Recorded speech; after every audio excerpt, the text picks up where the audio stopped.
E aí galera, bom dia, boa tarde, boa noite. Vou fazer um videozinho técnico aqui, ó.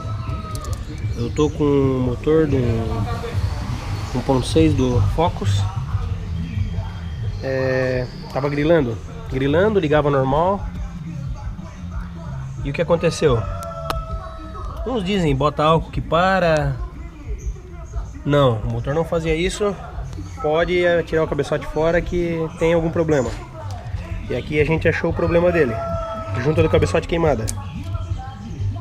Foi feita a limpeza, vai ser feita a limpeza dos cilindros. Quando não for junta queimada, normalmente é carvão em cima da cabeça do pistão. Que é aqui, ó, a gente já fez a limpeza, tá? Normalmente tem bastante carvão aqui em volta aqui, ó. E isso aqui bate no cabeçote e faz barulho, onde dá aquele grilo no motor.